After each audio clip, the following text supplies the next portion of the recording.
So a couple of days ago, I went on stream and I was talking about pHing water, pHing soil, and I came across a couple interesting things. And one thing I learned is a couple of very interesting ways you can organically change the pH in your water without having to use excessive chemicals or buy anything too crazy or risk buying something that's not necessarily a renewable resource.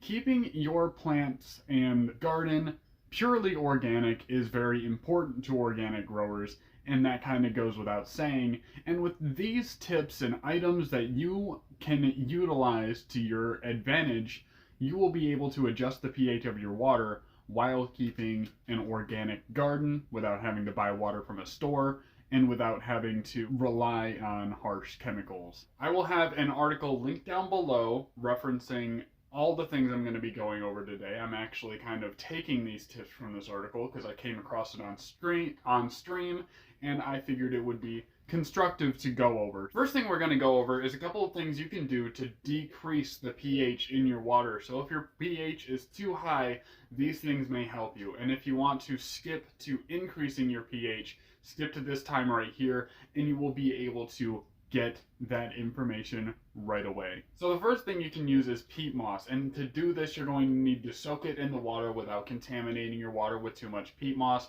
or else you'll start clogging up your equipment. So you have to wrap it in a nylon sack or bag or something that's not going to be leaching out too much of the actual substance while the water can go through and get what it needs. All you need to do for this trick is to wrap it in the nylon bag or bag of your choice to filter the water through, soak it overnight to make sure you get the proper effects to lower the pH, and your pH should be lowered after removing the peat moss.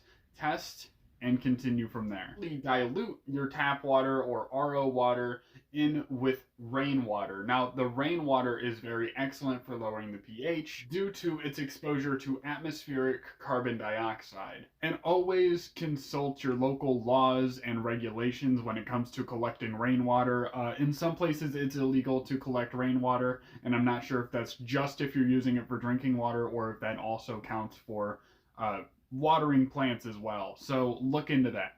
So what if you need to increase the pH in your water for your plants? Well, there are a couple tricks that can help you in that regard as well. You are going to increase your water, but keep it organic. Is use lime or limestone. All you'll need to do with the lime or the limestone is dissolve it in the water and just abide by the instructions, measure as you go, and just keep going until you get to the desired pH that you're going for.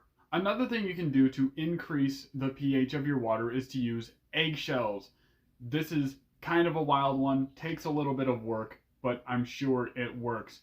And everyone's got eggshells at home, man. Everyone's got eggshells, even the ones you buy from the grocery store. You probably got them in your house. So as well as compost, it can serve a second purpose as well. So all you'll need to do this trick is to take the shells, rinse them really well, get all the residue off, dry them thoroughly before crushing them into very small pieces.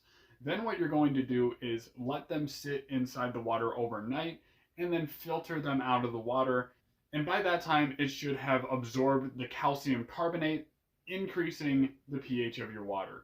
One last thing we're going to talk about for increasing your pH to keep your garden organic is wood ash. Now, whether you have a fireplace or a fire pit outside or some kind of grill, whatever you collect wood ash in, you can then use that wood ash to your benefit to increase the pH of your water. The way you do this is you collect the wood ash, you add it to your water, you stir vigorously, and then you let it settle for a couple of hours. One thing to keep in mind is that it can very easily increase your water pH, so be cautious in the amount you use and test with amounts when it comes to your water, and try to get it very dialed in so it can be repeated in the future if you choose to use this method. But for now, that's all I got to talk about today. I hope you learned something. If you found this video valuable, please leave a like down below. Hey, if you dislike this video, leave a fat dislike, thumbs down.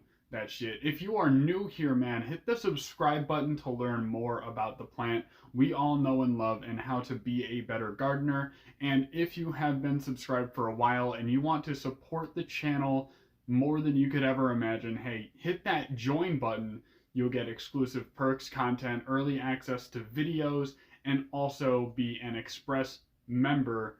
And thank you very much for joining me. This has been Cannabis Express 420, teaching you how to adjust your water pH.